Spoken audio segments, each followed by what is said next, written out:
Friends, आज हम UPSC general studies paper 1 के 2023 की जो प्रश्न पत्र है उनके क्वेश्चन 11 से लेके 20 तक, जो कि 250 वर्ड लिमिट वाले और 15 मार्क्स ईच क्वेश्चन वाले हैं, उनको हम आज समझ रहे हैं। तो इस सेशन के अंत में आप लोगों को मैं जो भी क्वेश्चन नंबर 1 से लेके 20 तक के जो भी क्वेश्चंस है उनकी सैंपल आंसर्स मैं आप लोगों को दिखाने वाला हूं। तो आप ये पूरा सेशन अच्छे से देखो और उसके बाद जो भी सैंपल आंसर्स है उनको आप आइडियली ले सकते हैं, या फिर इस तरीके से आंसर हमें फ्रेम करने हैं, ये चीज़ समझनी है।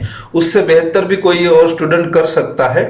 ऐसा नहीं कि मैंने जो भी आपको एक सैंपल आंसर बना के दिया है वही फाइनल है। उससे बेहतर पाई चार्ट, ग्राफ या फिर कोई और टेबल जो भी आपको उसमें ज़रूरत के हिसाब से ऐड करके आप आंसर को और इफेक्टिव और कम शब्दों में उसको रिप्रेजेंट करने की कोशिश कर सकते हैं। तो चलो आज हम देखते हैं क्वेश्चन नंबर 11 से लेकर 20 तक क्वेश्चन पढ़ते हैं, उसके साथ उसका आंसर किस तरह से होना चाहिए उसके भी हम डिस्कशन करेंगे। क्वेश्चन नंबर 11 से लेके 20 तक जो क्वेश्चन है ये 250 शब्दों में है और उनके अंक है 15। तो यहाँ पे हमें उसी तरह इनको हमें देखना पड़ेगा कि वैदिक समाज और धर्म की मुख्य विशेषताएं क्या है। आप सोचते हैं कि उनमें से कुछ विशेषताएं भारतीय समाज में अभी भी प्रचलित है। ये एंशिएंट इंडिया का पार्ट है, आर्ट एंड कल्चर वाला, जो आर्ट एंड कल्चरल हेरिटेज वाला पार्ट है, वहाँ का क्वेश्चन है ये। What are the main features of Vedic society and religion? Do you think the some of the features are still prevailing in Indian society? देखो, ये आर्ट एंड कल्चर वाला के क्वेश्चन होते हैं, उसमें बहुत मैक्सिमम क्वेश्चन मैंने वही देखे हैं कि जिसमें आधा पार्ट जो होता है एंशिएंट उस पीरियड का होता है और आधा पार्ट मॉडर्न के साथ में कनेक्ट करने के लिए बोला जाता है। यानी कि हमें उस समय में जो परिस्थितियां थी उनमें से कौन कौन सी चीज़ें अभी भी इंडियन सोसाइटी में बनी हुई है ये लिखना पड़ता है। हड़प्पन सिविलाइजेशन पे क्वेश्चन आया था, वो भी इसी तरह था, और बहुत सारे क्वेश्चन, लगभग सभी क्वेश्चन इसी तरह से। तो आप ये चीज़ ध्यान में रखें। तो अभी यहाँ पे उन्होंने वैदिक सोसाइटी पे प्रश्न पूछा है, वैदिक समाज और धर्म की मुख्य विशेषताएं क्या है, ये हमें लिखना पड़ेगा। ठीक है, तो हम यहाँ पे इंट्रोडक्शन में लिखेंगे कि वैदिक समाज किस पीरियड में हमारे भारत में था। 1500 ईसा 500 ईसा से लेकर 1500 ईसा तक जो भी हमारे 2000 साल है शुरू के, उनमें वो वैदिक पीरियड था। और वो लिखने के बाद उसका जो इम्पोर्टेंट विशेषताएं है वो लिखेंगे हम। पहले तो हम कास्ट सिस्टम लिखेंगे, वर्ण व्यवस्था लिखेंगे। उस टाइम पे चातुर्वर्ण की शुरुआत हुई थी। दूसरा, बहुदेववाद जो था उस टाइम पे, यानी कि हर चीज़ के लिए अलग अलग भगवान होते थे। वरुण है, इंद्र है, इस तरह से हर चीज़ के लिए अलग अलग भगवान होते थे, वो लिखेंगे। उसके बाद में एक पूजा व्यवस्था अलग होती थी, वहाँ पे जो होम हवन होते थे। और उसके बाद में चौथा होता था ओरल, जो भी बुक्स है, स्टोरीज है, या फिर जो भी धर्म ग्रंथ है वो ओरल आगे पास ऑन किए गए। तो ये विशेषताएं हम लिखेंगे और उसमें से आज भारतीय समाज में कौन कौन सी विशेषताएं हम यहाँ पे देख सकते हैं। तो एक तो वर्ण व्यवस्था का जो पार्ट है, कास्ट सिस्टम है। दूसरा है धर्म व्यवस्था। ठीक है, आज भी धर्म बना हुआ है और उसमें हम पूजा विधि जो है, आज भी हम अलग अलग अभिषेक करते हैं, होम हवन करते हैं, ये लिख सकते हैं। इस तरह से हम उसको इस मॉडर्न सोसाइटी से कनेक्ट करना है। और डिटेल में आंसर आप जब पढ़ोगे तो आपको आइडिया आ जाएगा। ठीक है, आगे का क्वेश्चन है मेडिवल इंडिया से। सल्तनत काल के दौरान किए गए बड़े तकनीकी बदलाव क्या थे? उन तकनीकी बदलावों ने भारतीय समाज को कैसे प्रभावित किया? ठीक है, देखो, सल्तनत काल जो है उस समय पे जो बड़े टेक्नोलॉजिकल बदलाव है, ठीक है, उनके बारे में हमें यहाँ पे लिखना है और उसका परिणाम क्या हुआ था, ये दूसरा पार्ट है। तो यहाँ पे 250 में से 120 वर्ड के आसपास इसका आंसर लिखो, इसके बाद 100 वर्ड के आसपास इसका वर्ड लिखो और बाकी 20-30 वर्ड जो है कंक्लूजन के लिए बनाओ। तो यहाँ पे हमें तकनीकी बदलाव जो है उसके बारे में लिखना है। ठीक है, ये क्वेश्चन इंग्लिश में भी है, आप इसको भी पढ़ सकते हैं। तो उसमें सल्तनत काल जो था वहाँ पे हमें 2-3 अलग अलग जोग्राफिकल एरिया के लोग एक साथ में आए, उसकी वजह से वहाँ पे नए नए इन्वेंशन हमें देखने को मिले। ठीक है, मेडिवल इंडिया में, तो इस कारण ये तकनीकी बदलाव हुए। तो यहाँ पे हम सबसे पहले एग्री के बारे में देखेंगे, फिर सैन्य व्यवस्था के बारे में देखेंगे, उसके बाद फिर टेक्सटाइल जो है उसके बारे में देखेंगे, और उसके बाद हम देखेंगे कंस्ट्रक्शन जो है, इंफ्रास्ट्रक्चर है कंस्ट्रक्शन में, उसके बारे में जो भी बदलाव है उसका डिस्कशन करेंगे। उसका भारतीय समाज में कैसे को उस बदलाव ने कैसे प्रभावित किया। ठीक है, जैसे व्हील जो है, कार्टविल जो होते हैं खेती करने के लिए उसका वहाँ पे संशोधन हुआ था। उसके बाद सैन्य में जो बारूद है, बारूद का इन्वेंशन भी इन्हीं के टाइम पे हुआ था सल्तनत काल में ही। तो हम जब डिटेल आंसर देखेंगे तो ये किस तरह से इम्पैक्ट किया है ये भी हम समझ लेंगे। ठीक है, आगे का क्वेश्चन है, भारत में औपनिवेशिक शासन ने आदिवासियों को कैसे प्रभावित किया और औपनिवेशिक उत्पीड़न के प्रति आदिवासी प्रतिक्रिया क्या थी। यहाँ पे 2 क्वेश्चन है। ठीक है, how did the colonial rule affect the tribals in India and what was the tribal response to the colonial operation. ठीक है, तो यहाँ पे औपनिवेशिक शासन जो है उसने आदिवासियों का जो इलाका था उस इलाके को कैसे प्रभावित किया। जैसे फॉरेस्ट रूल है, यहाँ पे इंट्रोडक्शन में लिखते समय हम लिख सकते हैं कि आदिवासी जो है यहाँ के मूल निवासी है और अंग्रेजों के समय तक उनको किसी ने छेड़ा नहीं था, लेकिन अंग्रेजों ने उनको उनकी जो नीतियाँ थी अंग्रेजों की उसके कारण वहाँ पे आदिवासियों की जो एक आइसोलेशन था उसको डिस्टर्ब किया गया। तो उसमें सबसे पहले फॉरेस्ट रूल जो अलग अलग बने थे, उसके बाद टैक्सेशन बना था और इस तरह से जो भी एग्रीकल्चर से जुड़े हुए रूल बनाए अंग्रेजों ने। तो अंग्रेजों ने जो आदिवासी थे वहाँ पे उनको खदेड़ने की कोशिश करी। इस वजह से फिर उन्होंने इस उत्पीड़न के प्रति फिर आंदोलन छेड़े। तो वो उसके प्रतिक्रियाएँ थी, जैसे मुंडा आंदोलन है, उसके बाद में भील आंदोलन है। ऐसे बड़े बड़े 10-12 आंदोलन में से आप 3-4 मेजर आंदोलन का एग्जाम्पल देंगे तो भी ये आंसर आपका कंप्लीट हो जाएगा। ठीक है, क्वेश्चन नंबर 14, भारत की लंबी तटरेखीय संसाधन क्षमताओं पर टिप्पणी कीजिए और इन क्षेत्रों में प्राकृतिक खतरे की तैयारी की स्थिति पर प्रकाश डालिए। ठीक है, यहाँ पे भी 2 क्वेश्चन है।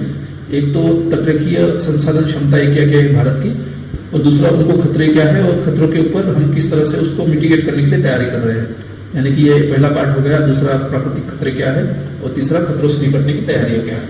यहाँ पे इंट्रोडक्शन में हम ये लिख देंगे कि भारत में कितनी लंबी तटरेखा है, ठीक है, कितने किलोमीटर तटरेखा है और उसके साथ में उसमें संसाधन क्षमताएं क्या क्या है, उसका हम बॉडी पार्ट में आंसर लिखेंगे। पहले तो हमने जैसे कि बोला आपको कि इंट्रोडक्शन में कितनी लंबी तटरेखा है वो लिख देंगे और उसका हमें टोटल बेनिफिट क्या हो रहा है वो लिख देंगे। उसके बाद इंट्रोडक्शन जो है वो खत्म हो जाएगा और बॉडी पार्ट में हम लिखेंगे कि कौन कौन से संसाधन क्षमताएं है हमारे यहाँ पे तटरेखीय।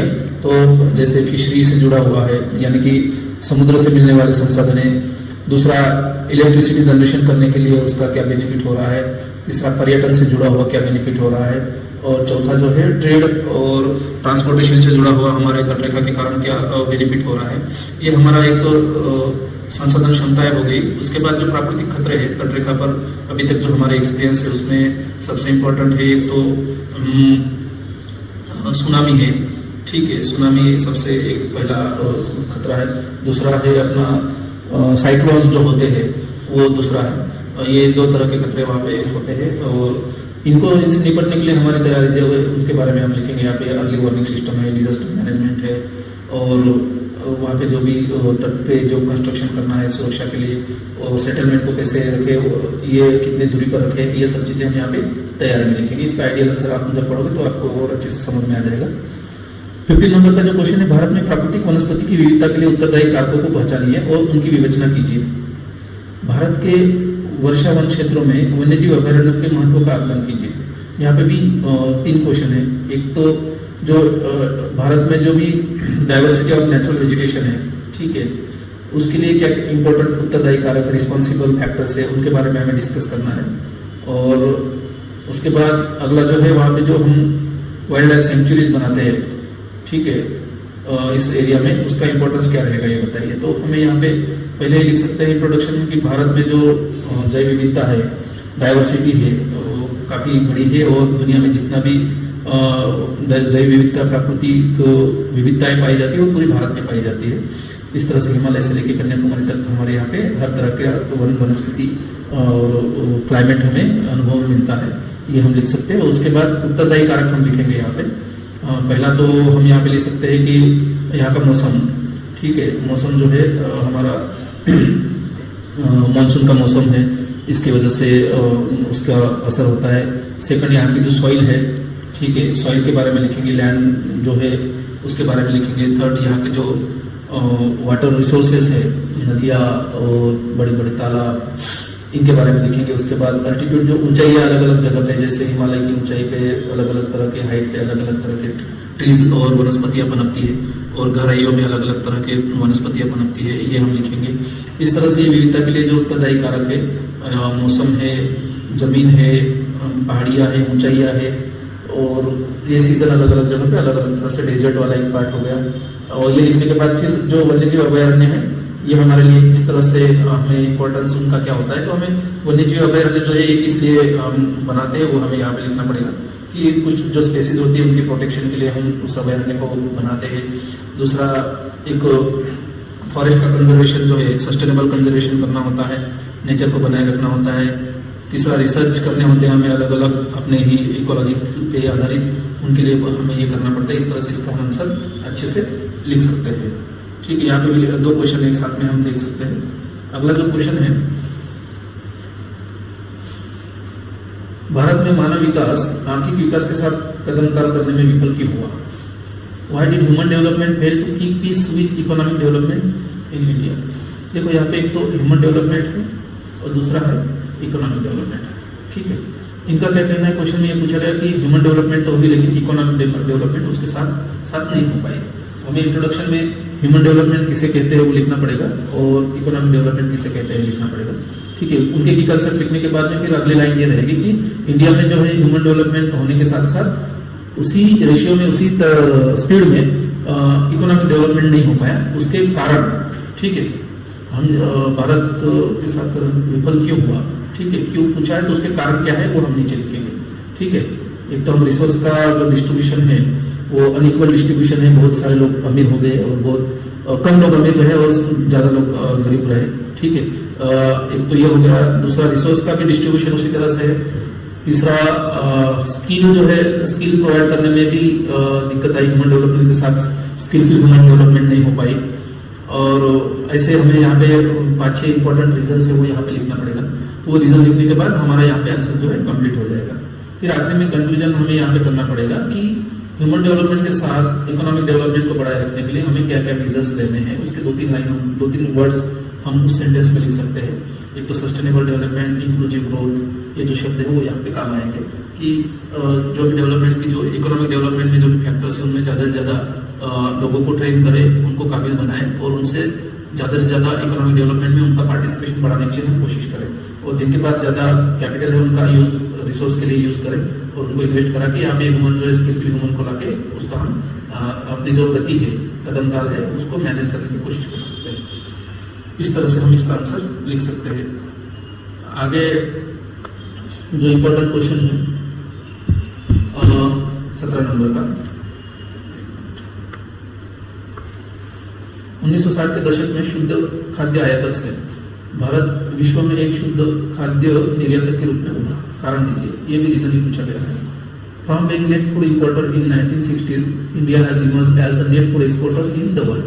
प्रोवाइड रीजंस, यानी कि 1960 के दशक में जो हम 5 ईयर प्लान पढ़ते हैं उसमें, और हम अलग अलग तरह के जो उस टाइम पे जो काल हुए थे उनके बारे में पढ़ते हैं तो हमें समझ में आता है कि 1960 के दशक में हमारे पास में जितना पॉपुलेशन था उसको फूड ग्रेन पहुंचाने के, प्रोवाइड करने की कैपेसिटी हमारे पास नहीं थी। तो हम उस टाइम पे इंपोर्टर की तरह काम करते थे, जो कि हमारी एग्री लैंड जो है आज के मुकाबले ज़्यादा थी, फिर भी हमें ये करना पड़ता था। और आज हम एक्सपोर्ट कर रहे हैं फूड ग्रेन्स का, तो ये बदलाव किस वजह से है ये हमें लिखना है। तो यहाँ पे इंट्रोडक्शन में तो हम लिख सकते हैं कि यही लाइन को हम पॉजिटिव रूप में लिख देंगे कि 1960 के दशक में शुद्ध खाद्य आयातक से भारत विश्व में एक शुद्ध खाद्य निर्यातक के रूप में उभरा हुआ है। और उसके लिए काफ़ी इम्पोर्टेंट बहुत सारे कारण हैं, उनमें से निम्नलिखित कारण हम आपको यहाँ पे एक्सप्लेन कर रहे हैं। इस तरह से फिर हम कारण लिखेंगे यहाँ पे, जो भी हमारे इम्पोर्टेंट कारण से उसमें सबसे पहला है ग्रीन रिवोल्यूशन है। ठीक है, उसके बाद जो है टेक्नोलॉजी डेवलपमेंट है, उसके बाद में फर्टिलाइजर और पेस्टिसाइड का यूज़ है, उसके बाद में हमारा जो कमर्शियल एग्रीकल्चर को बढ़ावा देना है, सब्सिडीज है, खेती में सब्सिडीज दी गई, अलग अलग तरह की स्कीम लाई गई। इस तरह से हम जो भी इम्पोर्टेंट कारण है यहाँ पे हम लिख सकते हैं। और उसके बाद फिर हम एग्जांपल के तौर पे दे सकते हैं कि हम कौन कौन सी चीज़ें यहाँ पे एक्सपोर्ट कर रहे हैं, कौन कौन से एग्रीकल्चर फूड हम यहाँ पे एक्सपोर्ट कर रहे हैं, कमर्शियल प्रोडक्ट हम एग्रीकल्चर से निकले हुए हम एक्सपोर्ट कर रहे हैं। इसका हम उदाहरण देके इस आंसर को हम अच्छे से कंक्लूड कर सकते हैं। उसके बाद 18 नंबर का क्वेश्चन है, क्या भारतीय महानगरों में शहरीकरण गरीबों की ओर भी अधिक पृथक्करण और या हाशिए पर ले जाता है? यहाँ पे यह बताया गया है कि does urbanisation lead to more segregation and और marginalisation of the poor in Indian metropolises. यानी कि जो महानगर है, शहर है, वहाँ पे जो नागरिकरण, शहरीकरण होता है, उसके कारण गरीब और अधिक दूर होते जा रहे हैं क्या, उनको हाशिए पर, यानी कि उनको साइड किया जा रहा है क्या, तो ये है। तो हम इसमें लिख सकते हैं कि ये बात काफ़ी हद तक सही है। जो शहरीकरण हो रहा है उसमें जो भी चीज़ें इंप्रूव हो रही है उसमें गरीबों के लिए, गरीबों की बस की बात नहीं होती है, वो तो मजदूरी और वहाँ पे जो भी काम है वो करते रहते हैं।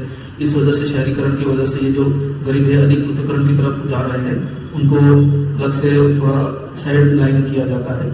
इस तरह से इसको हम सपोर्ट में लिख सकते हैं। और आखिरी के कंक्लूजन में हम ये लिख सकते हैं कि कुछ महानगरों में जो गरीब लोग हैं उनके लिए जो उनकी ज़रूरी चीज़ें होती है, मकान और रोज़गार और मेडिकल सुविधाएं, एजुकेशनल फैसिलिटीज़, वो फ्री में प्रोवाइड की जा रही है। इस वजह से काफ़ी हद तक ये जो पृथक्करण है वो कम किया जा रहा है। इस तरह से हम उसको कंक्लूजन जो है पॉजिटिव में दे सकते हैं।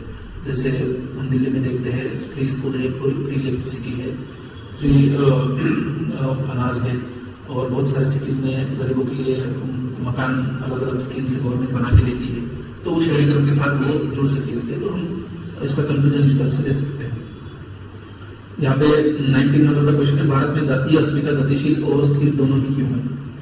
Why is caste identity in India both fluid and static? हमें यहाँ पे दो क्वेश्चन है, यहाँ पे गतिशील और स्थिर। यानी कि कास्ट आइडेंटिटी को हम गतिशील बनाने के लिए कौन कौन से कारक है, कहाँ कहाँ गतिशील है वो हमें लिखना पड़ेगा, और दूसरा कास्टिज्म जो है स्थिर कहाँ पे है वो हमें लिखना पड़ेगा। तो यहाँ पे हम देख सकते हैं कि मॉडर्न इंडिया में एजुकेशन है, अलग अलग जगह की नौकरियाँ है, ठीक है, और इकोनॉमिकल डेवलपमेंट है वहाँ पे, और नागरिकरण जो सिटीज़ जो बन रही है, और अलग अलग तरीके के जो डेवलपमेंट्स है उनमें हम जात को नहीं देखते, और धीरे धीरे वहाँ पे जातियाँ विलुप्त होती दिख रही है और गतिशील दिख रही है, ये हम बोल सकते हैं। लेकिन फिर से जब हम अपनी पुरानी जो परंपराएं है, जैसे शादी है, रोटी बेटी व्यवहार है, उसके बाद में कोई सामाजिक प्रोग्राम है, ठीक है, और इस तरह से जो भी एडमिनिस्ट्रेशन या फिर पॉलिटिक्स से जुड़ा हुआ पार्ट छोड़ के फिर से हम इंडियन सोसाइटी में आते हैं, तो वहाँ पे हमें जाति व्यवस्था बनी हुई दिखती है। इस तरह से हमें मॉडर्न इंडिया में जो होने वाली चीज़ें हैं, जैसे एडमिनिस्ट्रेशन है, पॉलिटिक्स है, इकोनॉमिक डेवलपमेंट है, ठीक है, और एजुकेशन है, इनके कारण गतिशीलता है, और हमारी जो परंपराएं जहाँ बनी हुई है, रोटी बेटी व्यवहार है, सामाजिक प्रोग्राम है, और धर्म के से जुड़े हुए जो भी रिचुअल्स है, वहाँ पे हमारी जाति व्यवस्था बनी हुई है। इस तरह से यहाँ पे गतिशील जातीय अस्मिता गतिशील है ये बता सकते हैं हम, और यहाँ पे जातीय अस्मिता स्थिर है ये बता सकते हैं। इस तरह से यहाँ पे हम इसको अच्छे से लिख सकते हैं, ठीक है। और यहाँ पे ये आखिरी क्वेश्चन है, संजातीय पहचान एवं सांप्रदायिकता पर उदारवादी अर्थव्यवस्था के प्रभाव की विवेचना कीजिए। मैं थोड़ा सा उसको डिटेल में समझते हैं। Discuss the impact of post liberal economy on ethnic identity and communalism, ठीक है, यानी कि संजातीय पहचान और सांप्रदायिकता पर उदारवादी अर्थव्यवस्था के प्रभाव, यानी कि जो लिबरल इकोनॉमी है, ठीक है, यानी कि इकोनॉमी में जात, धर्म, ठीक है, और पंथ, इसको ना देखते हुए सभी को उनकी काबिलियत पर स्थान दिया जाता है। उसके पास जो फाइनेंशियल कंडीशन है उसके साथ उसको स्थान दिया जाता है, उसके साथ उसका एजुकेशन जो है उसको देखते हुए उसको स्थान दिया जाता है। तो वहाँ पे जो है इस कारण ये सांप्रदायिकता जो है और उनकी खुद की इतनी आइडेंटिटी है वो धीरे धीरे कम होती जा रही है।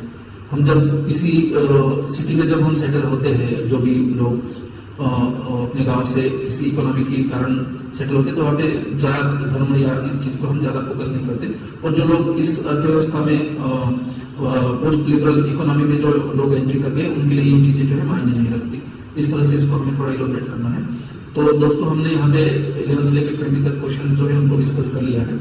हम इनके जो भी आइडियल आंसर्स है वो आंसर PDF में यहाँ पे आपके डिस्क्रिप्शन बॉक्स में हम डाल देंगे, तो आप लोग उसको अच्छे से पढ़िए और कोशिश ये करेंगे कि ज़्यादा से ज़्यादा आपको किस तरह से क्वेश्चन समझाया जाए उसकी हम कोशिश करेंगे। बाकी आइडियल आंसर को यहाँ पे जैसे डिस्कस करने की जरूरत नहीं, उसको आप जैसे ही डिस्क्रिप्शन बॉक्स से डाउनलोड करके पढ़ सकते हैं। ठीक है फ्रेंड्स, हमने जो अभी क्वेश्चन नंबर 11 से 20 तक देखा, उससे आप लोगों को समझ में आया होगा कि हमें सेम क्वेश्चन को सिर्फ वर्ड लिमिट की तरह एक्सटेंड करना होता है। अगर इस यही क्वेश्चन अगर 10 मार्कर के रहे तो उसमें वर्ड लिमिट हम 150 रखेंगे, और यही क्वेश्चन हमारे 15 मार्क्स के हो जा रहे हैं तो हमारी वर्ड लिमिट सिर्फ एक्सटेंड करनी होती है।